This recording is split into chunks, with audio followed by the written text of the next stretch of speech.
পাওয়ারওয়ালা কেমনে মরে? মনে হয় মরে নাই। কথা কয় না। বিশাল পাওয়ারওয়ালা, এত পাওয়ারওয়ালা যে নিজেকে রব্বে আলা দাবি করেছে, রব্বুকুমুল আলা দাবি করেছে, এই খোদা কেমনে মরে? মনে হয় মরে নাই, মনে হয় মরে নাই। ওই যে আপনারা যেমন করে বিশ্বাস করেন নাই, এত বড় পাওয়ারওয়ালা পালায় কেমনে? মিলেনি। মিলে গেলে আমার কি করার আছে ভাই? হ্যাঁ, মিললে গেলে আমার কিছু করার নাই তো।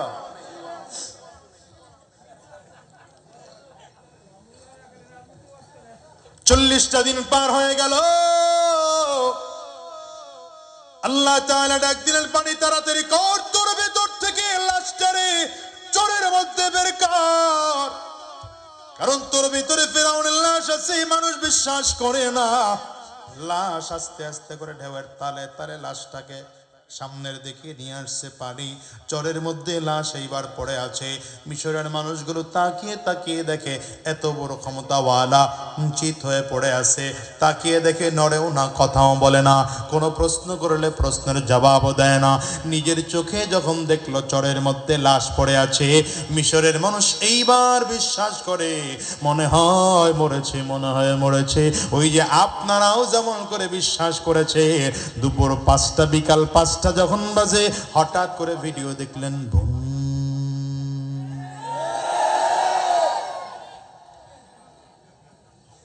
এখন আল্লাহ কি বলেন এটা বুঝার কথা। কোরআনে আল্লাহ এই কথাটা নকল করে দিয়েছেন। ফেরাউনকে লক্ষ্য করে একটা কথা বলেছেন, আল ইয়াউমা নুনাজ্জিকা বিবাদানিক লিতাকুনা লিমান খালফাকা আয়া। আই ফেরাউন, আমি আল্লাহ তাআলা তোর লাশটাকে চিরদিনের জন্য অক্ষত করে রাখবো। কোনোদিন তোর লাশ নষ্ট হবে না, তোর লাশ ক্ষতি হবে না। আমি আল্লাহ পানি দিয়ে তোর লাশ নষ্ট করাবো না, বাতাস তোর লাশ নষ্ট করবে না, মাটি তোর লাশ খাবে না, ঘৃণায় মাটি তোর লাশ খাবে না, পানিতেও তোর ছুঁইবে না। তোর লাশটাকে আমি আল্লাহ কিয়ামত পর্যন্ত মমি করে রাখবো। কেন রাখবো জানো? দুনিয়ায় যত হারামখোর আছে, দুনিয়াতে যত স্বৈরাচার আছে, দুনিয়ার যত জালিম আছে, তুই ফেরাউনকে দেখে দেখে যেন শিক্ষা গ্রহণ করতে পারে। আর যদি এর পরেও কেউ শিক্ষা গ্রহণ না করে, তাইলে এমন হয় দুপুরের খানা পাকানো থাকে, না খাইয়া পালাতে হয়। এই জন্য বলে যে এই দুনিয়ার মুসলমান, হিসাব করে করে দেখো, আল্লাহ তাআলা তোমার আমার জন্য গোটা দুনিয়াটারে বানাইলেন বেঈমানদের জন্য, কিন্তু আল্লাহ বানান নাই। কথা কয় না। দুনিয়াটা ইমানদারের জন্য। কাদের জন্য? কিন্তু ইমানদারের বাচ্চাদের ইমান নষ্ট হয়ে গেছে, ইমান দুর্বল হয়ে গিয়েছে। বেঈমানদের পা চাটা আরম্ভ করছে। একদল চামচা আছে, একদল পা চাটা আছে। এতদিন ওই লাল মিয়ার পা চাটতো, এখন কালা মিয়ার পা চাটে। পা চাটা ঠিকই আছে, কথা কয় না কারো। এইগুলোরে এলাকার থেকে বের করো, খুঁজে খুঁজে জাতীয় ভাবে বয়কট করে ফেলো। ঠিক কিনা? আওয়াজ করে জোরে কও। সাবধান, নবীর আদর্শের নেতা মানো, নবীর আদর্শের নেতা মানো। খোদার কসম করে বলে যায়, এই দুনিয়া অভাব হবে না। রব্বে কারীম বলেন, ওয়ালাউ আন্না আহলাল কুরা আমানু ওয়াত্তাকাউ লাফাতাহনা আলাইহিম বারাকাতিম মিনাস সামাই ওয়াল আরদ। আল্লাহ বলেন, আমার কোন এলাকার, কোন গ্রামের, কোন এলাকার মানুষ যদি 2 গুণে গুণান্বিত হয়, 1 নম্বর যদি ঈমান আনে, 2 নম্বর যদি তাকওয়া গ্রহণ করে, আমি আল্লাহ তাআলা আসমান জমিনের সব বরকতের দরজাগুলো খুলে দেব। এই দুনিয়া বরকত চাও তো এখন সময় আছে। আলেমদের সাথিত্ব গ্রহণ করো, আলেমদের সঙ্গে হও, আলেমদের সাথী হও। যদি প্রয়োজন হয় আলেমদের সাথে আবার রাজপথে নামো। বেঈমানদেরকে নতুন করে আবার সুযোগ দিও না। কপাল এমন পোড়া পড়বে, এই কপাল জীবনে কোনোদিন জোড়া লাগবে না। নবীর সাহাবায়ে কেরামদের দিকে তাকাও। সাহাবায়ে কেরাম নবীজির আদর্শ পেয়ে এক কদম সামনে আর বাড়ায় নয়, প্রতিটা কদম নবীজির কদমে কদমে কদমে ফেলেছেন। রব্বে কারীম এজন্যই বলেন লাকাদ কানা লাকুম ফি রাসূলিল্লাহি উসওয়াতুন হাসানা, তোমাদের জন্য রয়েছে নবীজির মধ্যে গ্রহণ করার মতো উত্তম আদর্শ। আমি আমার আলোচনায় বলি, এই বাংলাদেশে 53 বছর পরে এসে কেন বৈষম্য বিরোধী আন্দোলন করা লাগবে বলো? স্কুল কলেজ ইউনিভার্সিটির ছাত্র ভাইরা লেখাপড়া বন্ধ করে দিয়ে কেন তাদের বৈষম্য বিরোধী আন্দোলন করা লাগবে? এর মূল কারণ যারা রাষ্ট্রীয় ক্ষমতায় ছিল তারা কেউ দিনদার ছিল না, ইমানদার ছিল না, নবীর আদর্শ অনুযায়ী জীবন বাস্তবায়ন করে নাই, দেশ চালায় নাই। এই জন্য আগামীতে যদি সুযোগ পাও, রাষ্ট্র চালানোর ক্ষমতা আলেমদের হাতে দিও, কোরআনওয়ালাদের হাতে দিও। খোদার কসম করে বুকে হাত দিয়ে বলে গেলাম, জীবনে আর বৈষম্য, অত্যাচার, জুলুম থাকবে না।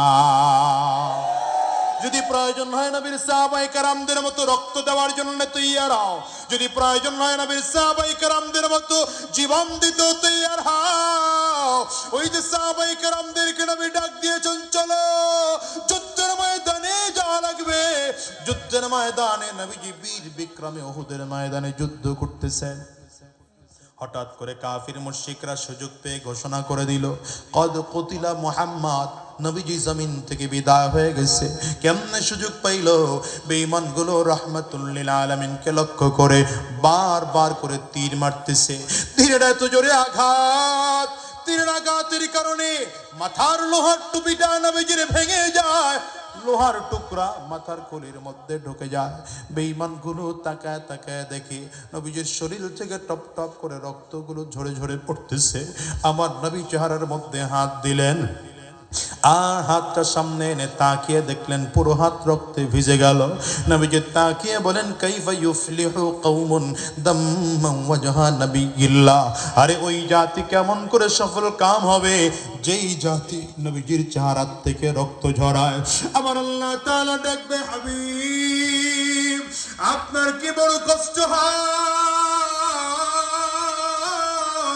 আল্লাহর দিকে লক্ষ্য করে নবী আমার দিকে বলেন, আল্লাহ আপনার দিনের জন্য রক্ত ঝরাইতে আমার মোটেও কষ্ট লাগে না, বড় ভালো লাগে, বড় ভালো লাগে।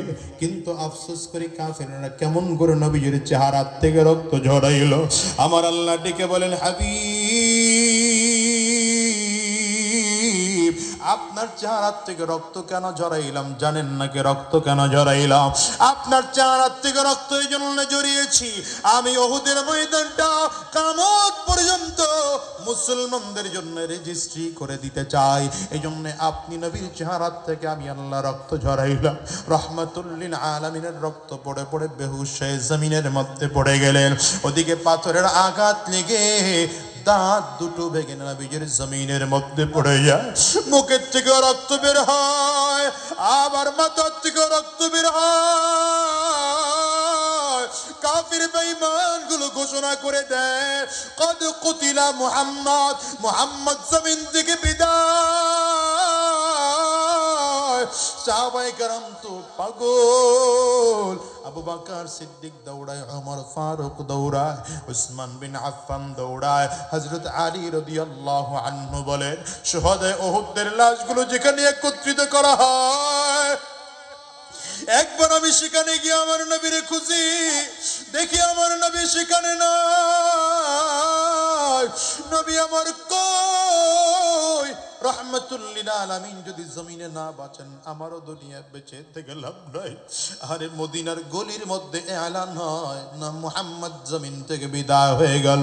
হযরত হানজালা রাদিয়াল্লাহু আনহু সেদিন বিবির সাথে আরামে দিন কাটায়, কারণ গতকাল মাত্র নবীজি তাকে বিয়ে পড়িয়ে দিয়েছেন, এই জন্য যুদ্ধের ময়দানে নিয়ে আসেন নাই। হযরত হানজালার কানে যখন আওয়াজ চলে গেল রহমাতুল লিল আলামিন জমিন থেকে বিদায়, হানজালা এক লাফ দিয়ে দাঁড়িয়েছে, বিবিকে ডেকে বলে, প্রাণের বিবি আমার, কাপড়টা তাড়াতাড়ি করে দাও। কাপড় দিলেন, কাপড়টা শরীরের মধ্যে জড়াইয়া এক হাতের মধ্যে তরবারি লইয়া আর এক হাতে ঢাল লইয়া সামনের দিকে আগায়। বিবি ডেকে বলেন, কই যাও? বলে, আমারে বাধা দিও না, শুনেছি উহুদের ময়দানে নবী নাই, নবী যদি জমিনে না থাকে আমিও জমিন থেকে বিদায় হয়ে যাব।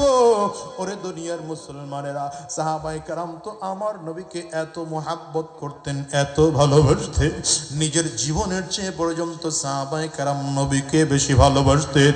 আর রাহমাতুল লিল আলামিন যেদিন জমিন থেকে বিদায় হয়ে গেলেন, হিসাব করে দেখেন ফজর নামাজের ইমামতি করার জন্য আবু বকর সিদ্দিক দাঁড়িয়েছেন। হযরত আবু বকর সিদ্দিক রাদিয়াল্লাহু আনহু নামাজ শেষ করলেন। নামাজ শেষ করে তাকিয়ে দেখেন পেছনে হযরত বিলাল হাবশী রাদিয়াল্লাহু আনহু সফরের সামানা রেডি করে তারপরে নিয়ে হাজির হয়েছেন। সফরের সামানা রেডি করে হাজির হয়ে গেলেন হযরত বিলাল। আবু বকর সিদ্দিক ডেকে বলেন, রে বিলাল কই যাও? হযরত বিলাল ডেকে বলেন, আবু বকর আর মদিনায় থাকবো না, মদিনার থেকে আমার বিদায় দিয়ে দেন। আবু বকর সিদ্দিক বলেন, রে বিলাল কেন মদিনা ছেড়ে যাইবা, কি অভাব তোমার? হযরত ওমর ফারুক বলেন, বিলাল কেন যাইবা? তোমার আজান না শুনলে আমাদের কলিজা ঠান্ডা হয় না। হযরত ওসমান ডেকে বলেন, রে বিলাল তুমি কেন মদিনা ছেড়ে যাইবা? তুমি যদি বলো তাইলে আমরা আমাদের যত সম্পদ আছে আমার সম্পদের অর্ধেক সম্পদ তোমারে দিয়ে দেব। এই বিলাল নবীও নাই, মাঝে মাঝে তোমার কণ্ঠে আজান শুনে কলিজাটা জুড়াই। এখন যদি তুমিও বিদায় হয়ে যাও নবীর বিয়োগ বেদনা সহ্য করা যায়? ও বিলাল রে আমরা সহ্য করতে পারবো না। আবু বকর সিদ্দিক বলেন, রে বিলাল তুমি যদি বলো বাইতুল মাল থেকে আলাদা করে বেতন ধার্য করে দেওয়া হবে, ধার্য করে দেওয়া হবে, তোমার যখন লাগবে বাইতুল মাল থেকে নিয়ে সম্পদ খরচ করতে পারবা। হযরত বিলাল বলে, না রে ভাই না, সম্পদের জন্য আমি জমিন থেকে যাই না, সম্পদের জন্য মদিনা থেকে বিদায় নেই না। আমি বিদায় নেই কেন জানো? এতদিন আমার নবী জমিনের মধ্যে ছিলেন, আমি বিলাল আমার নবীর দিকে তাকায় তাকায় চলতাম। আমি বিলাল আযান দিতাম, নবীজি নামাজের ইমামতির মুসাল্লায় দাঁড়িয়ে নামাজ আদায় করাইতেন। আমার নবী এখন নাই, আমি কারে আযান শোনাবো? আমি বিলাল আযান দিলে আর নবী ইমামতি করবে না। আমি বিলাল তো এতদিন আমার নবীর সামনে সামনে চলতাম, রাস্তা থেকে কাঁটা সরায় দিতাম, পাহাড় থেকে পাথরগুলো সরিয়ে আবার নবীর জন্য রাস্তা তৈয়ার করে দিতাম। আজকে আবার নবীও নাই, কার জন্য মদিনার গলিতে গলিতে চলবো? আমি আর সহ্য করতে পারি না। সাহাবায়ে কেরাম বলেন, রে বিলাল তুমি একাই কি নবীরে ভালোবাসো, আমরা কি নবীরে ভালোবাসি না? হযরত বিলাল বলেন, তোমরা ভালোবাসো, আমিও নবীরে ভালোবাসি, তবে তোমরা হয়তো নবীর কবর দেখলে সহ্য করতে পারো। আমি যখন আমার নবীর রওজাটার দিকে তাকাই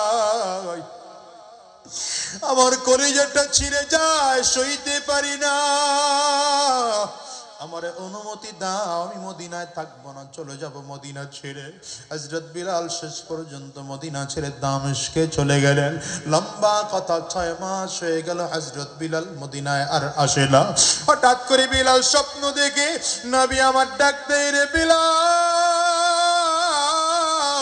তোর কি আমি নবীর রওজার পাশে দাঁড়াইতে মনটা চায় না? আবু বকর আমার পাশে দাঁড়ায়, ওমর দাঁড়ায়, উসমান আলী দাঁড়ায়, তোর কি আমি নবীর পাশে দাঁড়াইতে মনে চায় না? ও দুনিয়ার মুসলমানেরা, হযরত বিলাল ঘুম থেকে উঠে পাগলের মতো করে মদিনার দিকে দৌড়ায়। মদিনার গলি দিয়া দিয়া দিয়া হাঁটতেছে। মদিনার বাচ্চাগুলো হযরত বিলালকে দেখার পর মায়ের কাছে গিয়া খবর দেয়, মাগো মনে হয় নবীজি মদিনায় চলে আসছে। মারা ডেকে বলে, কেন রে বাবা? বলে, দেখেছি হযরত বিলাল মদিনার গলিতে গলিতে। নবী চলে যাওয়ার পরে তো বিলালও চলে গিয়েছিল। আজকে ফিরে এসে দেখছি বিলাল হাজির। মনে হয় আমার নবী আবার মদিনায় ফিরে আসছে। সব মানুষগুলো খবর পেয়ে পেয়ে হযরত বিলালকে দেখার জন্য চলে আসছে। তাকিয়ে দেখে হযরত বিলাল নবীজির রওজার পাশে দাঁড়ায় দাঁড়ায় ডেকে বলে, নবী আমার বিলাল রে আসতে বলছে।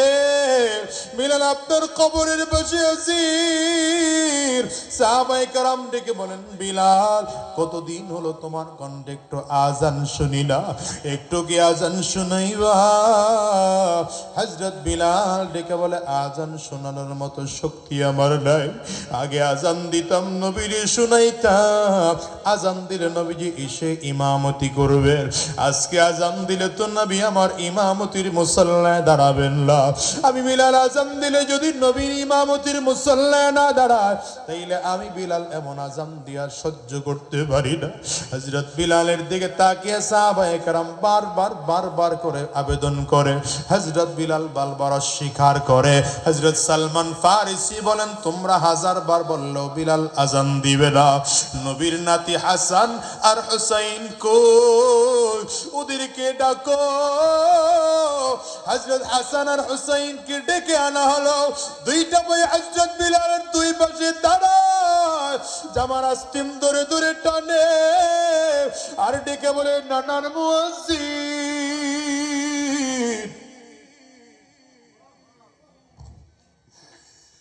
প্রতিদিন হয়ে গেল তোমার কণ্ঠে আজান শুনি না, একটু আজান দিয়ে কি শুনাইবা?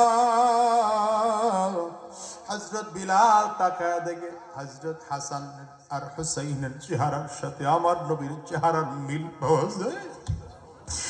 দুই ভাইয়ের কণ্ঠের সাথে আমার নবীর কণ্ঠের মিল খুঁজে পাওয়া যায়। দুই ভাইয়ের বুকের মধ্যে জড়ে হযরত বিলাল কাঁদে আর চিল্লায় বলে, তোমরা বলেছ আমার কাছে মনে হয় আমার নবী আমারে আজান দেওয়ার জন্য বলেছেন, দেরি করা যাবে না। হযরত বিলাল মিনারায় দাঁড়িয়েছেন আজান দেওয়ার জন্য। আল্লাহু আকবার, আল্লাহু আকবার, আশহাদু আল্লা ইলাহা ইল্লাল্লাহ, আশহাদু আন্না মুহাম্মাদার রাসূলুল্লাহ। যখনই নবীজির কণ্ঠে আজান দেয়, মদিনার বাচ্চাগুলো দৌড়ায় আর ডেকে বলে, মা তাড়াতাড়ি করে কাপড়টা পরে দাও, জামাটা পরায় দাও, টুপিটা তাড়াতাড়ি করে পরায় দাও। ওই যে বিলাল আজান দেয়, মনে হয় নবীজি ইমামতি করবেন মসজিদে নববী।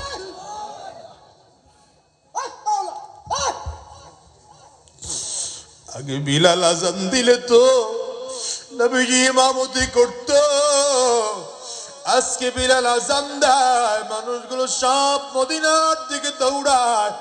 হঠাৎ করে হযরত বিলাল আজানের শব্দ উচ্চারণ করেন, আশহাদু আন্না মুহাম্মাদার রাসূলুল্লাহ। আজানের শব্দ উচ্চারণ করেই আহারে হঠাৎ করে চিৎকার করে বেহুশ হয়ে জমিনে পড়ে যায়। লোকজন চলে আসছে, বিলাল কেন রে তুমি বেহুশ হয়ে গেল? হযরত বিলালের হুঁশ ফিরে আসে না। অনেকক্ষণ পরে হুঁশ ফিরে আসলো। হযরত বিলাল কান্না করে আর বলে, ভাই আমারে আজান দিতে বইল না, আগে আজান দিলে তো আমার নবী ইমামতি করত, এখন আমি আজান দিলে আমার নবীজি ইমামতি করবে না। এই চিন্তা করে আমি বিলাল বেহুশ হয়ে গেলাম। ওরে দুনিয়ার মুসলমান বলে যাই রে, শোনো, আজ হোক কাল হোক তোমাকে আমাকেও জমিন থেকে বিদায় নেওয়া লাগবে। কলিজায় কি নবীর মুহাব্বত কলিজায় ঢুকাইছ? নবীর আদর্শের মুহাব্বত কি কলিজার মধ্যে ঢুকাইছ? এ বাজান, দুনিয়ায় কয়দিন বাঁচবা বলো? আজ এই দুনিয়া আছে, আগামী কালকে বাঁচবে এমন কোনো গ্যারান্টি নাই। বরঞ্চ দুনিয়া আসার সিরিয়াল আছে বাজার, যাওয়ার কিন্তু কোনো সিরিয়াল নাই। আমি তো প্রায় বলি, এই দুনিয়া আগে দাদা আসে, তারপরে বাবা, তারপরে সন্তান।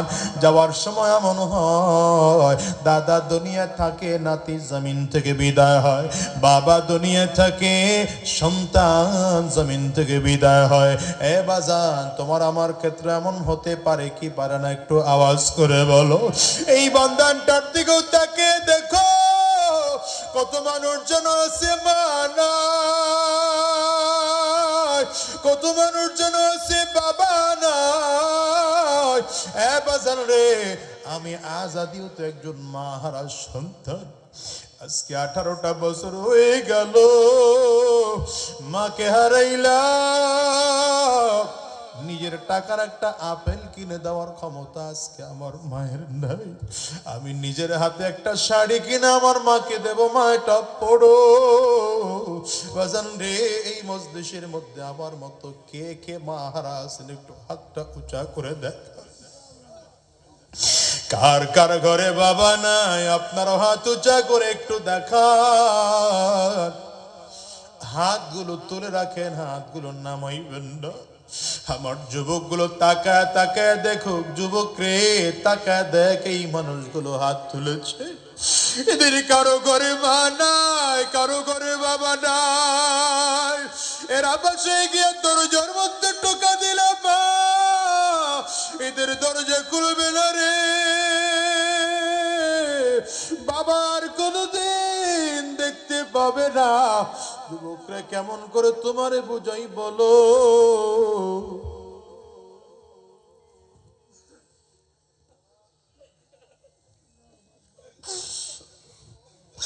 কত মানুষ জানো মা নাই, বাবা নাই। আর এমন একটা দিন আসবে যেদিন তোমাকে আমাকেও জমিন থেকে বিদায় হওয়া লাগবে। সাবধান করে অনুরোধ করে যাই রে বাজান, এই মাহফিল থেকে ওয়াদা করে বিদায় হও। হারাম রাস্তায় আর কদম বাড়াবো না, শয়তানি রাস্তায় আর কদম বাড়াবো না। সব মানুষ জমিন ছেড়ে চলে গেল, তোমাকে আমাকেও জমিন ছেড়ে বিদায় হওয়া লাগবে। ওই কবর কিন্তু বড় ভয়ঙ্কর। কবর বারবার করে ডাক দেয়, আনা বাইতুল জুলমা, আনা বাইতুল ওয়াহদা, আনা বাইতুত তুরাব। আমি বড় একাকীর ঘর, আমি বড় অন্ধকার ঘর। কবর বলে আমার কাছে সাথী নাই, বাতি নাই, কোনো কিছুই নাই। আমি শুধু চিনি আমল। যদি ভালো আমল করে আসতে পারো, আমি কবর ভালো আচরণ করব। আর যদি ভালো আমল করে আসতে না পারো, কপাল পোড়ার দল। আমার ডানেও মাটি, বামেও মাটি, সামনেও মাটি, পেছনেও মাটি। আমি কবর দুই দিকের মাটিগুলো একত্রিত হইয়া এত জোরে চাপ মারবো, এক পাজরের হাড় কিন্তু আরেক পাজরে নিয়ে পৌঁছাইয়া দেব। বাজানরে অনুরোধ করে গেলাম, আজকের এই ময়দানটা গভীর রাতে মালিকের কাছে ওয়াদা করো, আর হারাম রাস্তায় কদম বাড়াবো না, আর শয়তানি রাস্তায় চলবো না, আর গুনাহের রাস্তায় চলবো না, সুদের কারবার করব না, আর ঘুষের কারবার করব না। আল্লাহ, যতদিন এই দুনিয়ায় থাকবো তোমার গোলামি করব, নবীর আদর্শে আদর্শবান হব। কারা কারা তৈয়ার আছো? দুইটা হাত উঁচা করে আল্লাহকে দেখা। আওয়াজ দিয়ে চিল্লাইয়া জোরে ডাকতাম আল্লাহ। চোখে যদি পানি না আসে, কান্নার বান ধরে ডাকো, আর চিৎকার করে আমার মালিক রে ডাক দাও আল্লাহ। জোরে ডাকো, জোরে ডাকো, জোরে ডাকো। চোখের পানি ফালা মালিকের ডাকো। ডানে আর বামে তাকায় দেখো কার চোখে পানি। ওই মানুষটার দিকে তাকাইয়া নিজের নিজের ধিক্কার মারো, আর চোখের পানি ফেলে কান্না করো। আমার মালিকের ডাকো, ডাকো আল্লাহ, জোরে ডাকো আল্লাহ। গো দয়ার মালিক,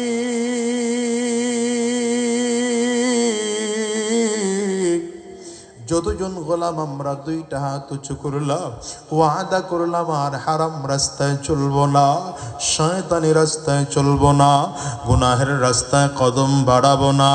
আল্লাহ, তুমি কবুল করে নাও। আওয়াজ দিয়া চিল্লায়া বলো আমিন। আর জোরে চিৎকার করে জবান খুলে বলো আল্লাহুম্মা আমিন।